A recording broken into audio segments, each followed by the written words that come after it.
नमस्कार, देवरिया की आवाज रेडियो केसरी से प्रस्तुत है स्थानीय हालचाल। पहले मुख्य हालचाल। भटनी नगर को जाम से निजात दिलाने के लिए बनेगा बाईपास। 4,44,000 किसानों को मिलेगी पीएम सम्मान निधि की राशि। मौसम की मार बच्चों पर पड़ रही है भारी, मेडिकल कॉलेज का PICU वार्ड पूरा फुल। RTE के दूसरे चरण को लेकर आवेदन की प्रक्रिया हो गई शुरू।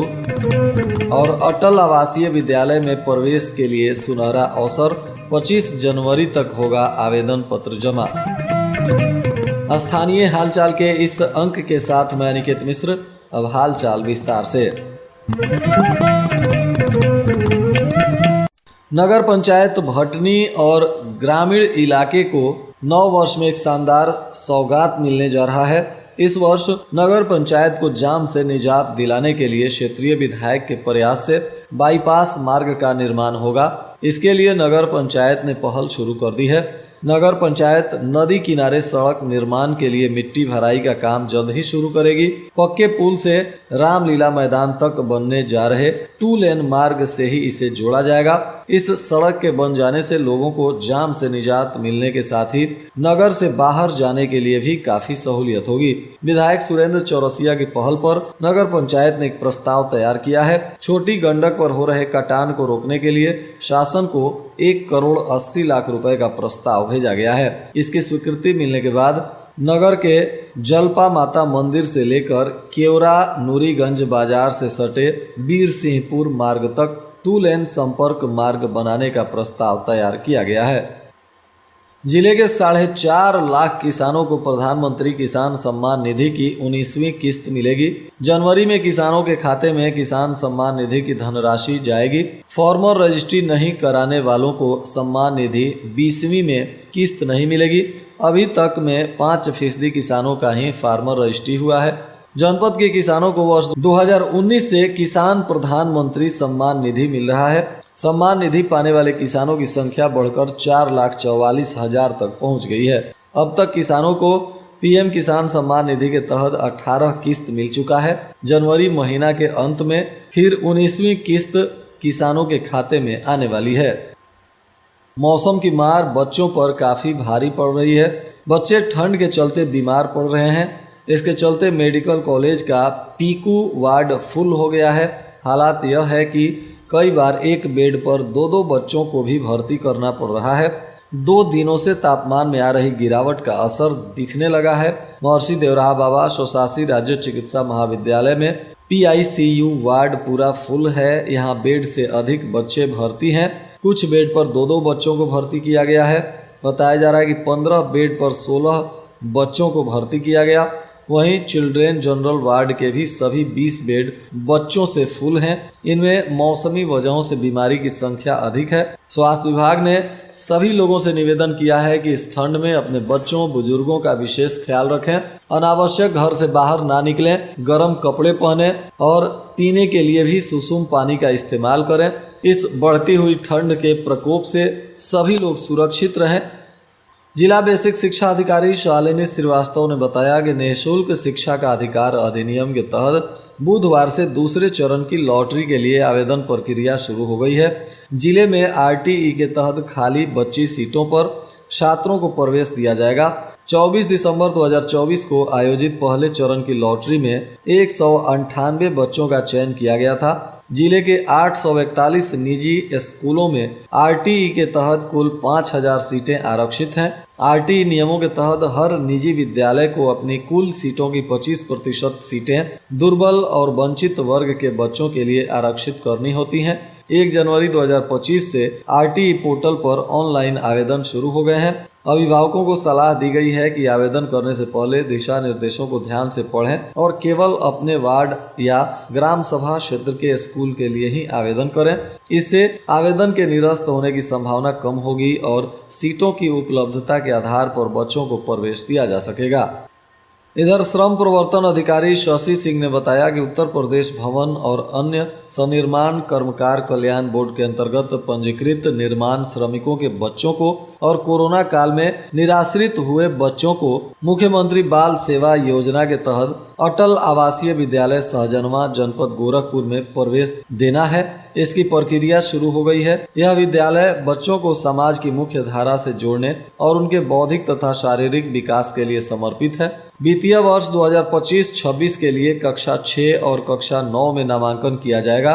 पंजीकृत निर्माण श्रमिक जिन्होंने बोर्ड की 3 वर्ष की सदस्यता 30 नवंबर 2024 तक पूरी कर ली हो, उनके ऐसे बच्चे जो वर्तमान में कक्षा 5 या 8 में पढ़ रहे हैं आवेदन के पात्र हैं। कक्षा 6 के लिए आवेदन करने वाले बच्चों की जन्म तिथि 1 मई 2013 से 31 जुलाई 2015 के बीच होनी चाहिए। कक्षा 9 के लिए जन्म तिथि 1 मई 2010 से 31 जुलाई 2012 के बीच होनी चाहिए। आवेदन पत्र कार्यालय सहायक श्रम आयुक्त विकास भवन परिसर देवरिया से प्राप्त किया जा सकता है। आवेदन पत्र जमा करने की अंतिम तिथि 25 जनवरी है।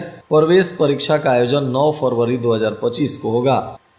समाज कल्याण अधिकारी जयसवार लाल बहादुर ने बताया कि समाज कल्याण विभाग के द्वारा संचालित मुख्यमंत्री सामूहिक विवाह योजना के अंतर्गत 20 जनवरी 2025 को महाराजा अग्रसेन इंटर कॉलेज जनपद देवरिया में सामूहिक विवाह कार्यक्रम का आयोजन किया जा रहा है। यह योजना अनुसूचित जाति, अनुसूचित जनजाति, अन्य पिछड़ा वर्ग, अल्पसंख्यक वर्ग और सामान्य वर्ग के उन गरीब परिवार की बेटियों के विवाह के लिए है जिनकी वार्षिक आय 2 लाख रुपए तक है। इस योजना के तहत प्रत्येक जोड़े पर कुल 51,000 रुपये व्यय किए जाएंगे। इनमें 35,000 रुपये विधवा, परित्यक्ता या तलाकशुदा के मामले में 40,000 रुपये कन्या के बैंक खाते में आंतरित किए जाएंगे। इसके अतिरिक्त विवाह उपहार सामग्री के रूप में 10,000 और विधवा, परित्यक्ता या तलाकशुदा के मामले में 5,000 रुपये प्रदान किए जाएंगे। कार्यक्रम के आयोजन पर 6,000 रुपये व्यय किए जाएंगे। योजना का लाभ लेने के लिए आवेदन केवल मुख्यमंत्री सामूहिक विवाह योजना की वेबसाइट पर ही स्वीकार किया जाएगा। पुलिस अधीक्षक विक्रांत वीर के निर्देशन पर जनपद में शांति व्यवस्था और कानून व्यवस्था को बनाए रखने के लिए लगातार जांच अभियान चलाया जा रहा है। इस दौरान वाहनों की जांच की जा रही है तो वहीं रात्रि में पेट्रोलिंग हो रही है। सुबह में भी जांच किया जा रहा है। इसके अलावा पेट्रोल पंप, ATM और अन्य सेंसिटिव स्थानों पर विशेष रूप से पुलिस बल को तैनात कर जाँच पड़ताल करवाया जा रहा है।